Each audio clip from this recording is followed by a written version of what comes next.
Hey guys, आप सभी का स्वागत है आरएस प्ले सुपर की एक और न्यू वीडियो में। और आज हम बात करने वाले हैं कि आखिर एंजल और सुकुना के बीच में कैसा कनेक्शन है। तो बिना टाइम वेस्ट किए लेट्स बिगिन।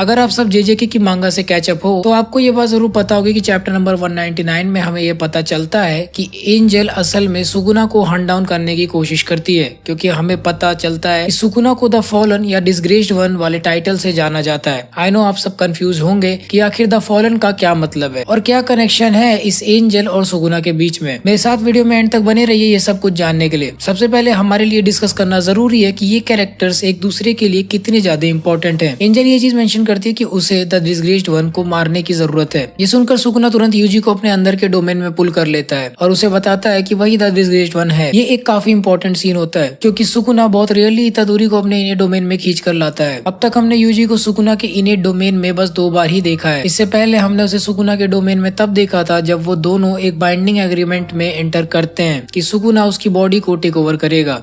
यूजुअली सुकुना उसके किसी भी बॉडी पार्ट में अपना मुंह निकाल के उसे जो कुछ भी बताना होता है वो बताता है। मोस्ट ऑफ द टाइम वो ऐसा बस उसे थोड़ा टीज करने के लिए ही करता है, बट स्टिल जब सुकुना यूजी को अपने अंदर के डोमेन में पुल कर लेता है ये बताने के लिए कि वही द फॉलन वन है, इससे हमें ये पता चलता है कि वो सच में एंजल को अवॉइड करना चाहता है या उससे छुपना चाहता है। सुकुना को डर है कि कहीं एंजल को पता ना चले कि वो यूजी की बॉडी में रह रहा है, क्योंकि अगर एंजल ने यूजी को मार दिया तो वो खुद भी मर जाएगा। लेकिन हमें ये अच्छे से पता है कि यूजी को मौत से डर नहीं है, एज लॉन्ग एज वो सुकुना को डिफीट कर पाए। ऑब्वियसली कॉज वही मेन विलेन है पूरी सीरीज में। क्या ये सुकुना की एक बड़ी मिस्टेक हो सकती है कि उसने यूजी को ये बात बताई कि वही द डिसग्रेस्ड वन है? क्योंकि हो सकता है कि यूजी ये बात तुरंत एंजल को बता दे, लेकिन फिर भी अगर हम यहाँ एक्चुअली डीपली जुत्सु काइसेन की पूरी स्टोरी लाइन को ठीक से समझे तो हम इसी कंक्लूजन पे पहुंचेंगे कि सुकुना ने यूजी को सच्चाई बता के कोई गलती नहीं की है। यूजी ऑब्वियसली ये बात एंजल को इसलिए नहीं बताएगा क्योंकि अभी भी यूजी के पास सुकुना की सारी उंगलियां नहीं है। गोजो ने सीरीज की शुरुआत में ये बात बताई थी कि यूजी का अभी मरना बहुत वेस्टफुल होगा, क्योंकि इसकी कोई गारंटी नहीं है कि एक ऐसा वेसल जो सुकुना को कंट्रोल कर पाए वापस कहीं मिलेगा। सो पूरी स्टोरी का गोल हमेशा से यही है कि यूजी को कुछ भी करके सुकुना की सारी 20 फिंगर्स खिलानी है और फिर उसे मारा जाएगा और उसके साथ सुकुना की कर्ज को भी खत्म कर दिया जाएगा।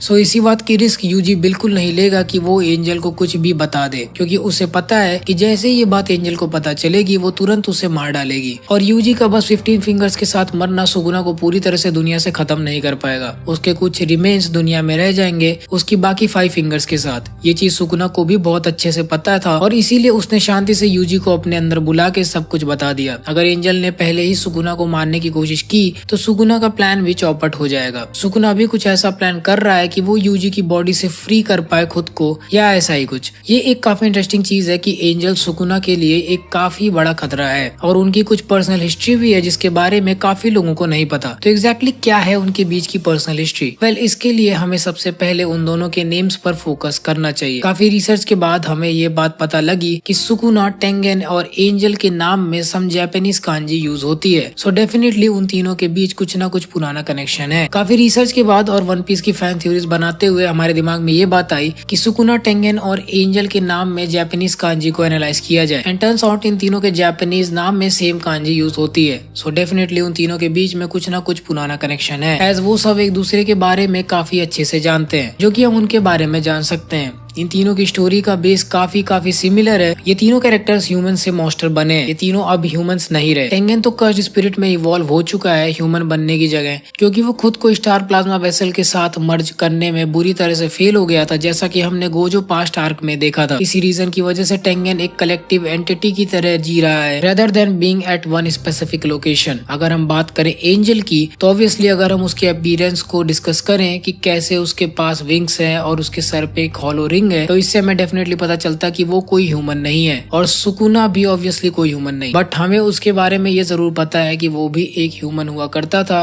किंग ऑफ कर्सेस बनने से पहले। ऑल्दो एंजल गॉड को फॉलो करती है, बट स्टिल मैं नहीं चाहता कि इस सीरीज में हमें कोई अल्टीमेट गॉड वाली एंटिटी देखने को मिले। जिस तरह से एंजल ने गॉड को मेंशन किया है कि it's just a name I give to my beliefs, उससे आइडिया लगाया जा सकता है कि जेजेके की दुनिया में कोई भी एग्जैक्ट गॉड लाइक फिगर नहीं है, बट हो सकता है कि टेंगेन गॉड लाइक फिगर है जिसके बारे में वो बात कर रही, क्योंकि काफी लोग जानते हैं कि टेंगन को पहले गॉड की तरह ट्रीट किया जाता था ओल्ड एजेस में। सिर्फ ओल्ड एजेस में ही नहीं बट इवन मॉडर्न एज में भी उसके कुछ रिलीजियस ग्रुप्स भी काफी समय से एक्टिव रहे थे, जो कि काफी सरप्राइजिंग चीज थी क्योंकि ये ग्रुप्स 1000 सालों से एक्टिव रहे थे। अब मुझे पता है आप लोग के मन में क्या डाउट होगा, आप लोग यही सोच रहे होंगे कि टेंगन कैसे गॉड बन सकता है अगर एंजल ने ऐसा बोला था कि रीइंकार्नेशन गॉड के रूल्स के अगेंस्ट है। और सबको पता है कि टेंगन पहले के टाइम में स्टार प्लाज्मा वेसल्स के साथ मर्ज हुआ करता था, मतलब ये तो एक तरह से गॉड के रूल्स के अगेंस्ट ही जाना हुआ। अगर आप हिडन इन्वेंटरी आर्क को ध्यान से पढ़ोगे तो आपको अच्छे से समझ में आएगा कि असल में टेंगन के फॉलोअर्स ऐसा कभी नहीं चाहते थे कि वो किसी के साथ मर्ज हो जाए। उनका मानना था कि अगर वो एक और स्टार प्लाज्मा वेसल के साथ मर्ज हुआ तो उसकी प्यूरिटी खत्म हो जाए। यही मेनली रीजन था कि टाइम वेसल एसोसिएशन ग्रुप क्यों रिको अमाने को मारना चाहता था, ताकि वो टेंगन के साथ मर्ज ना हो जाए। रिको एक स्टार वेसल थी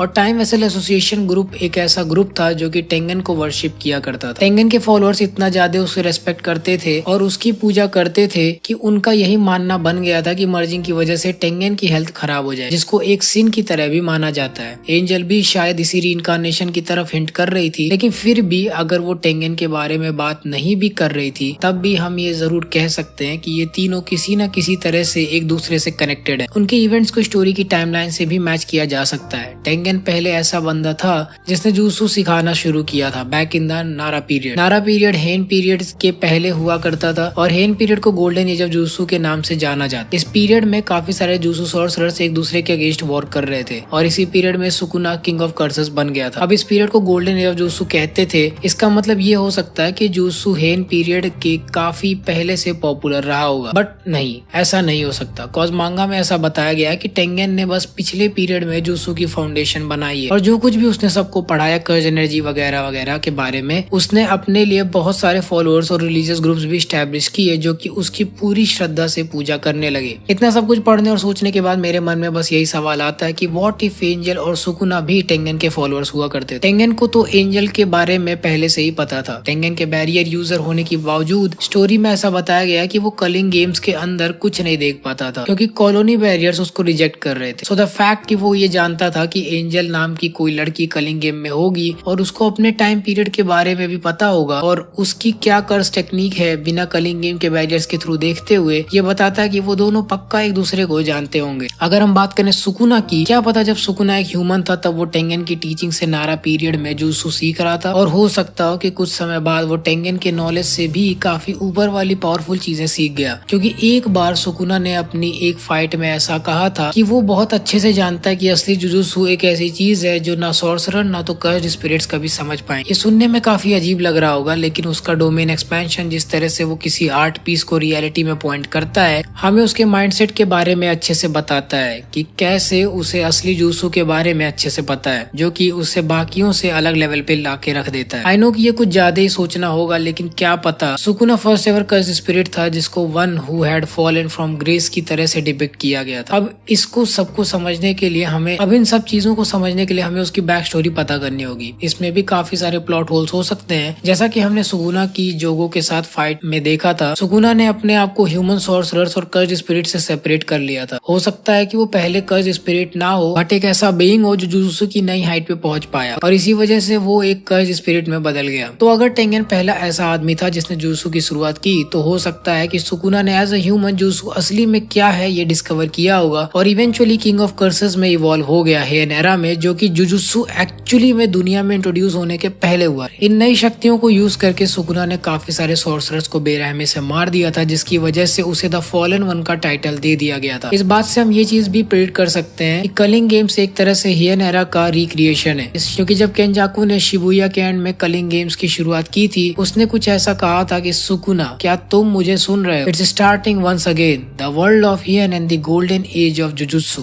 और ये चीज काफी ज्यादा एक्यूरेट भी लगती है, क्योंकि हम काफी सारे सॉर्सरर्स को, चाहे वो ओल्ड हो या न्यू हो, फाइट करते हुए देख रहे हैं पॉइंट्स लेकर जिंदा रहने के लिए। अब इन द एंड मुझे तो लग रहा है कि शायद ऐसा भी हो सकता है कि Sukuna by the end of this arc free हो जाए और फिर हो सकता है कि वो खुद बाकी के स्ट्रॉन्गेस्ट सॉर्सरर से फाइट करने लग जाए, सेम उसी तरह से जिस तरह से उसने हियन एरा में किया था। क्योंकि सुकुना ही एक ऐसा बॉम्ब है जिसके बारे में किसी को भी पता नहीं है। सो बेसिकली ये थे मेरे कुछ thoughts on what might be the connection between Angel and Sukuna और सुकुना की थोड़ी बहुत बैक स्टोरी। वैसे अभी तक तो हमें सुकुना की प्रॉपर बैक स्टोरी देखने को नहीं मिली है, सो ये सब बस मेरा प्रेडिक्शन है। बट आई एम होपिंग कि जब कभी हमें सुकुना की बैक स्टोरी दिखाई जाएगी ये सारी बातें भी उसमें सच हो जाएंगी। सो कमेंट्स में आप लोग जरूर बताना कि इस पूरी वीडियो के बारे में आप सभी का क्या राय है, और वीडियो पसंद आए तो इसे एक लाइक जरूर देना। आप लोग मुझे इंस्टाग्राम एंड डिस्कॉर्ड पर भी ज्वाइन कर सकते हो, स्पेशली डिस्कॉर्ड जहाँ पे मैं बहुत ज्यादा एक्टिव रहता हूँ। ऐसे और भी कई सारे मस्त जेजे के रिलेटेड कंटेंट को एंजॉय करने के लिए हमारे चैनल को सब्सक्राइब करना मत भूलना। मैं आपसे मिलूंगा अगले वीडियो में। So until the next video, play on.